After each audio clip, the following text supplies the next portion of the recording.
Got a nice little break here between clients. Already a little bit warmed up. Hit some rear delts already. Getting into some behind the neck press, my favorite shoulder compound move. As of lately, sugar diet, sugar fasting no more. We're entering a size accumulation phase. Or as a more fun way to say it, your boy is dirty bulking. Dirty bulking. I'm being I'm being a dirty boy. Putting on some weight, putting on some muscle, putting some weight on the bar. And the sugar will still be there. The sugar will be waiting for me when I get back to strip the fat off easily and effortlessly. For right now, we're having fun, hitting the calories, hitting the weights. This is going to be a short workout. This is my round 2. Hit legs this morning, shoulders in the afternoon. Any questions you have about training, dieting, fat loss, muscle gain, hit them in the chat. I firmly believe if you want to become a damn unit, if you want to be an imposing individual and also be healthy, be fit, be all of it, you're constantly alternating between those two cycles. Are you in a muscle gain phase or a fat loss phase? That answer should be decisive. It should be a no-brainer. Oh, I'm in a fat loss phase. And that's why I'm dieting. That's why I'm tracking the macros. That's why I'm hitting the cardio. Oh, I'm in a muscle gain phase. That's why I'm getting a little heavier, getting a little softer, but it's okay because the veins will come back, the shape will come back. I'm in the muscle gain phase. And every lifter is going to have their best physique if they strategically alternate between those two phases for 5 to 10 to 15, 20 years, and then one day you wake up, holy shit, I did not know it was even possible to look like that. So any questions you have, fire them off. Still warming up here. Oh, behind the neck, baby. Old school. A little clean and press to get it started. Keeping the ribs down. Control that negative. Feels so fucking good. Wow, okay. Woo. Can't even remember what I'm hitting on this. 95, I think. Oh, let's see.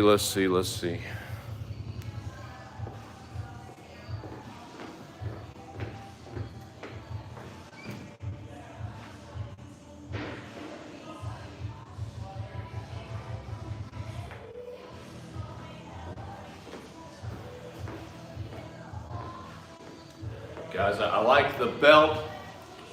I like me some straps, but the most essential piece of lifting gear is that logbook.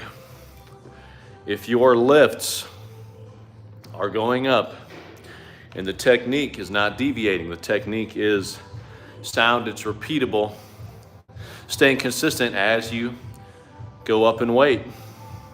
And as long as your scale weight isn't violently going up along with it, you are gaining muscle and obviously getting stronger. My goal with this bulk I'm going on all my upper body lifts, if I can add 20 to 30, even 40 pounds to my upper body compounds, and then when I cut down, some strength will come off. Let's say I lose 10 pounds on those lifts. That's still a massive net gain that otherwise would have been potentially more difficult to get if I was just main gaining. I'm almost surprised at myself that I'm even embarking on this. I've been all in on main gaining for a couple of years now.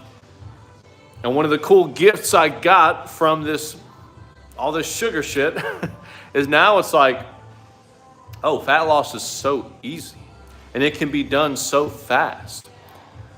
Myself and another client of mine, Joel, one of my most epic transformations, we've both done a few diets and reverse diets, and in the past it's taken so long to properly cut, get fully shredded. Every time we do it, it's like, man, I don't even know if I want to go up because I'm going to have to diet for so long again. Maybe main gaining is better, but my thought now is, let's just be a dirty boy with the dirty bulk. Get just freaky strong on these lifts, on these moves, and then effortlessly take the fat off with some strategic sugar fasting. Again, only losing a little bit of strength, keeping most of it. I'm going to rinse and repeat that cycle a few times over the next few years is my idea. So looking forward to that. Okay, so yeah, we're going 95. Let's get some weight on there. See how this goes.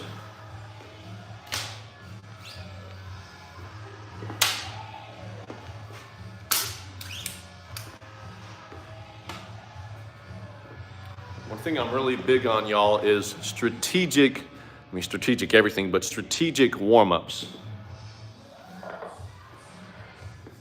I hit the light 33-pound bar for 8, 45 for 5, 65 for 5, 85 for 3. Now I'm going to go 95 for 4 to 6. Very small but even jumps. Gets the joints ready, lets them know what time it is, gets that nervous system time to acclimate. Okay, a little heavier. Okay, a little heavier. You can't just jump in and throw some weight on and start getting after it. Like this shit has to be calculated if you want to stay pain-free.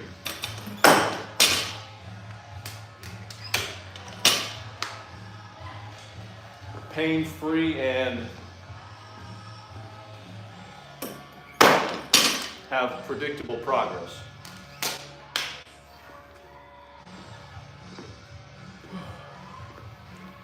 Only 2 sets of this too. That's also a new thing I'm working on. Is I'm seeing this 2-set protocol go around, and it's been pretty mind-boggling how much I can get done in a short amount of time just by shaving off that 3rd set. I've always done 3 sets for everything, sometimes even 4 and 5 sets. While always knowing the 1st set is the most stimulating, the 1st set is the set you're going to be the strongest at. I've always known the 1st set is the most important set, and then every set after that is like a little bit of drop off. It's just one of those things where it's like, I mean, yeah, you do 3 sets. Like, that's just what you do. 3 sets of 10, 3 sets of 4 to 6, whatever. Like, 3 sets is just what you do. Then I'm seeing all these other lifters experiment with shaving off that 3rd set. They're recovering better, the workouts are shorter, it's even easier to lean into that high intensity, which I love, and I have a bad habit of burning the candle at both ends. I'm like, well, I'll just do both. I'll do high volume and high intensity and high frequency, high everything, high sugar, high caffeine, high everything. So when I first saw it come out, I kind of judged these people like, yeah, I can train so much harder. I was like, oh, you've just been sandbagging it. Even myself, taking every set to failure, psychologically, knowing I'm only doing 2, I have found that I'm leaning even harder into the intensity, which in my opinion, intensity over volume is always going to get you better gains. So that's where we're at. Here's this 1st set. 4 to 6 is the goal. Been doing these seated, but as the goal is to add weight, it's going to be better to get a standing clean and press to get it started versus some janky version of getting it in the rack spot, right? So let's see.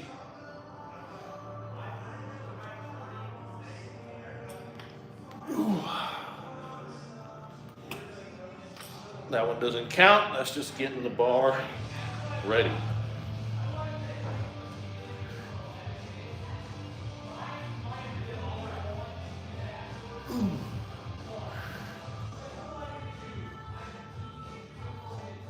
Ooh.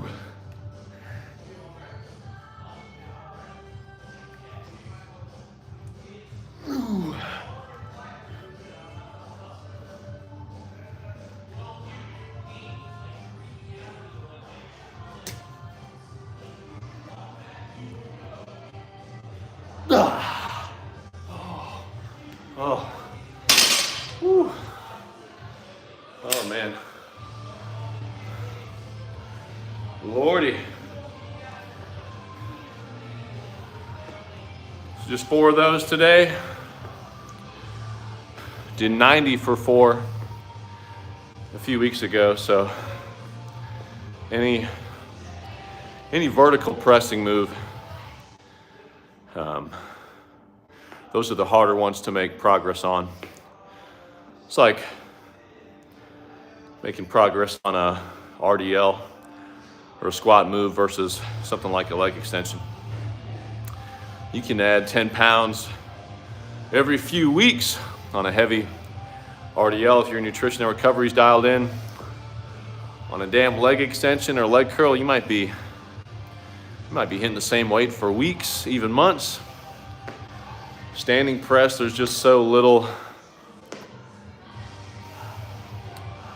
It's really hard to cheat, especially behind the neck. One reason I'm really liking this, I used to be obsessed with the standing overhead press, which ultimately becomes the standing incline press as you dip into failure, as you're brushing up on those last couple reps. Behind the neck, there's really nowhere to go. In fact, if the rib cage did unwind and I did lean back, now we're in a sketchy situation. So I love lifts that inherently force you to be strict, whether that be like a certain machine that has a fixed path, or just for the sake of for the sake of danger. Like, there is no incentive to try and wiggle your way out of this. And I'm also grazing the back of my head with the bar, so I'm very in tune with where it is. And if anything, on that last rep, I'm almost like pressing it into my head, because I know I don't want to go in further behind me. So I can almost use this as kind of like a little pad to guide that bar path. But with that only being 4, we're going to strip off. I'm going to strip off 10, bring it back to 85. I use this evolving rep range system for pretty much all of my exercises, pretty much all of my clients' exercises. You have your rep window, 4 to 6, 5 to 7, whatever. If I had gotten 5, I would keep that weight. Because I only got 4 and I took it to failure, the next set would probably be 3. Anything 3 and below starts to get away from that hypertrophy zone. That's the zone I'm trying to be in. So I'm gonna take a little weight off and take another set to failure, hopefully get 5 or 6 once I strip this weight off.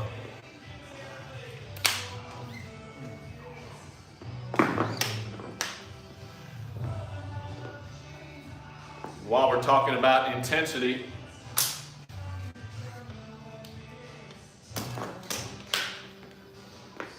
man, that went by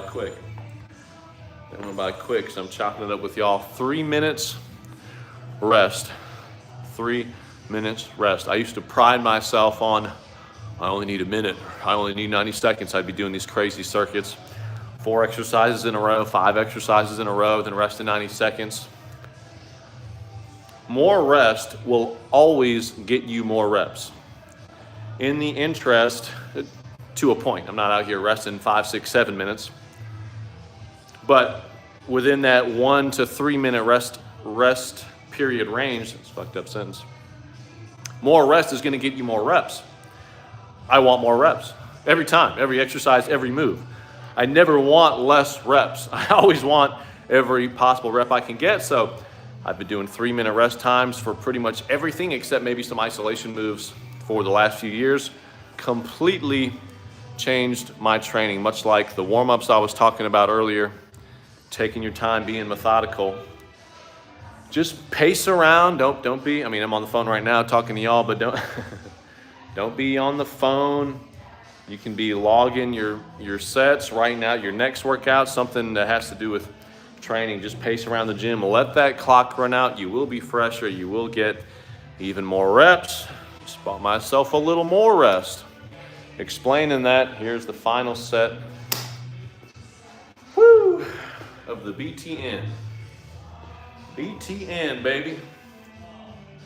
Behind the neck. Fucking love this lift right here. Love this shit.